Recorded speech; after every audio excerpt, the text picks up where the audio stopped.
Hello and welcome to Car Dealer Knowledge. I'm James Baggett, I'm the founder of Car Dealer Magazine, and today we're talking about what dealers need to know about remaining FCA compliant. Joining me to discuss this is Director Paul Speakman from Automotive Compliance. Good afternoon, Paul. Afternoon, James. Thank you very much for joining us. So, Paul, firstly, let's get straight into it. Well, what's been happening with the FCA leading up to and during this pandemic?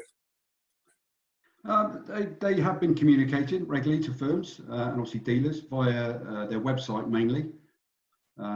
They've moved towards a daily and a weekly update that you can subscribe to as well, which is something I would advise if you're directly authorised, just to keep on top of it. Clearly, the message they've been giving out is quite simply that compliance hasn't gone away. Quite simply, there is no concession. It has not gone away. It's a constant within the business. Some key points they've raised really is they want to ensure that customers are protected and markets continue to function well and with integrity during this period, as they've done before. They also want to make sure that firms, i.e. dealers, are providing strong support and service to customers during this period as well. And also one of the other things they've talked about is make sure you're dealing with complaints promptly. But outside of that, there's some other sort of key points they've raised around operational resilience. And really that's talking about having robust systems and controls in place, making sure you're operating effectively, and also really making sure that you in this stress situation, you've got a business plan where you can manage this as well. If that makes sense. Paul, I mean, what I would say, during this time, there's been a lot of dealers out there who haven't got as many staff as normal, huge numbers on furlough. I mean, the risk could be that they slip into doing things in what they see as an easier way and get tripped up. I mean, you say the FCA hasn't gone away during this crisis, but I'm sure there must be dealers out there that probably have let standards slip a little bit. Do you think that's a worry? I think that is a worry because there is a risk to dealers with that. And I think, we understand these are challenging times. It's certainly unprecedented in what we've seen in our industry and the change. And we know, if we look in the early days of when we started to go into lockdown, we saw it within our space. We went from the activity we saw from customer purchase within our platform, that dramatically reduced during April, and obviously now it's starting to come back. Obviously, since Boris made his announcement on the 10th, and we've seen a fivefold increase already since April activity, and we're probably running around about 50 to 55% of pre-lockdown activities we're seeing on the system. Interestingly, it's a lot of used cars, and we're obviously seeing that through a distance sale. But I think, from a dealer's point of view, the risk side of it is, don't cut corners. You really, there's no excuses of a low inquiry level or it's a pandemic.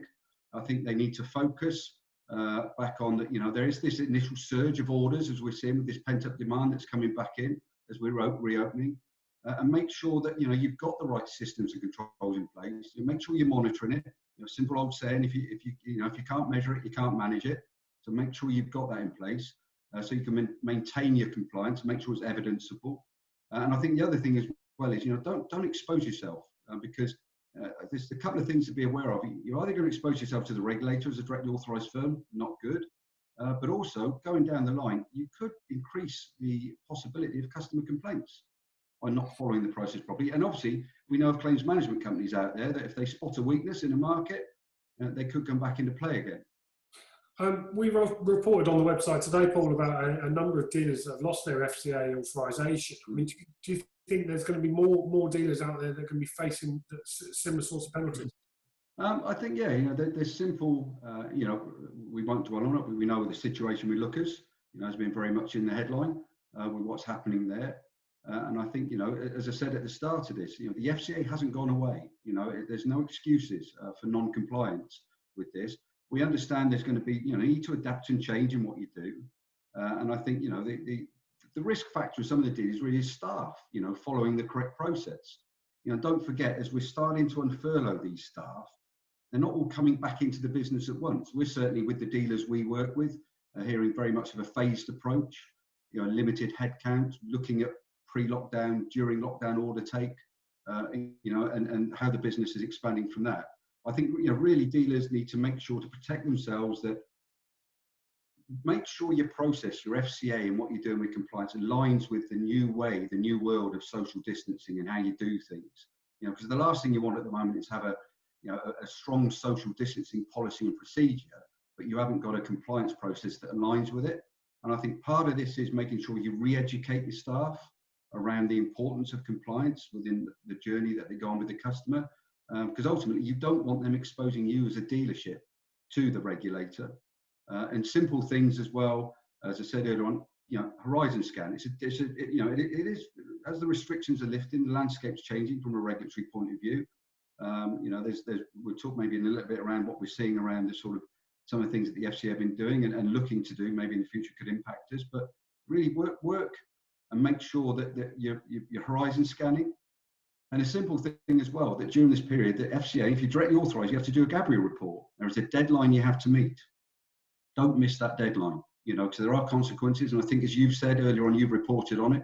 Only back end of last week, the FCA published final notices, which they do. It's in the public domain. It's on the website. And out of those notices, 8 of those were car dealers that had lost their credit broking permissions. Paul, what do you fear the most when it comes to dealers getting this wrong? And what would you warn dealers about the most when it comes to this sort of compliance?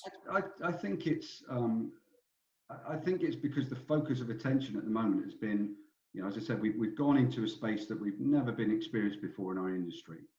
And obviously, cash flow is an important piece to the dealers. And I think, there's a huge amount of effort and really, hats off to the dealers with the work they put in to make their showrooms not only safe, importantly for their own staff, but for customers to come in. And there's things they're having to think of in their showroom they've never considered before, certainly around the social distancing side and how we transact. I think, some of the things to consider are there's going to be certain coronavirus hotspots as we could look at in dealers, and some of that could be around paperwork, handling pens, simple things like this. But it really is making sure that, as I said earlier on, there's no excuses. There are requirements as a directly authorised firm, as a dealer, that you take customers through a certain journey from a regulatory point of view. Part of that is finance suitability. And the FCA have been quite open and said, look, we know during this time that there can't be that face-to-face piece with suitability carrying out, but we know it can be taking place by the phone. So they're being supportive and saying, look, we know you can't do this, but you can still do this over the phone. But just make sure that when you're doing this, that you're sending this information promptly in a clear and transparent manner to the customer. So around finance suitability, and obviously when they've looked at the sales of insurance products, and saying for that again, we need to be aware from a suitability point of view is that the customer is aware of the restrictions and the benefits and exclusions of the policy, and you're communicating clearly to the customer, and that these products are fulfilling their needs. But Paul, what are the penalties for getting this wrong? Well, the ultimate penalty is what we just talked about, isn't it? And the last thing you want is to be complacent and have the regulator visit your premises, and come into your business. And if it's quite clear, the FCA is very open about this. It's evidence. It's very evidence based in what they do, and it needs to be substantiated as well. But the ultimate penalty is loss of permissions. The ultimate, other penalties, as we've seen, with lookers being in the public domain, reputational damage by being in that space. But I think we have to be clear. The FCA, whenever they do investigations, it is done confidentially. So when we're seeing the final notice, there's a lot gone on behind the scenes before they get to go to a public notice and a final notice with a dealer. And how can you guys help dealers out? Well, we've looked at it. We've been very busy behind the scenes, because we're conscious that compliance is an important factor of the sales journey within the dealer environment. As I've touched on earlier, I think that, the dealers had a lot of energy and effort put into getting the doors open again. Let's be open. You've had it on some of your live webinars. There's been a sense of uncertainty out there and clarity, from home deliveries, where there's the impact of distance selling and the impacts of that, click and collect. How did that function?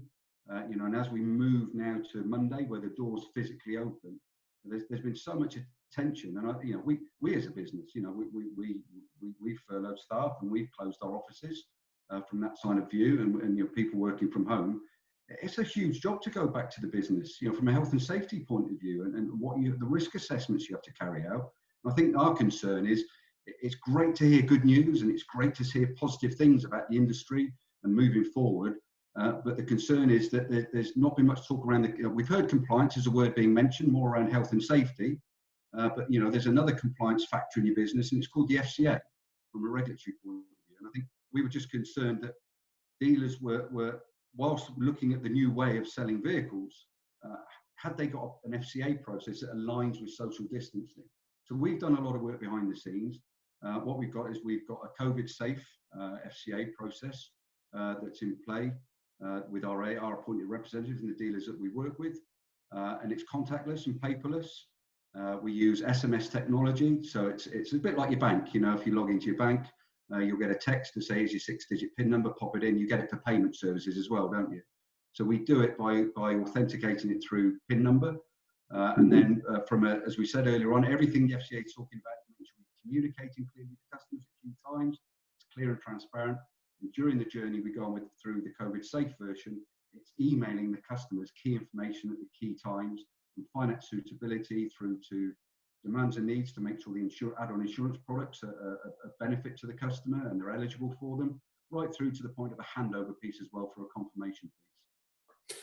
Paul, thank you very much for your time today and explaining that. I really, really appreciate it. I mean, if you want more information from Paul, you can visit his website. It's automotive-compliance.co.uk, or you can call them for advice on 01452 671 570. That's 01452 671 570. Sorry. And if you want more car dealer knowledge videos like this one, head over to cardealermagazine.co.uk. I'll see you next time. Thanks very much. Goodbye.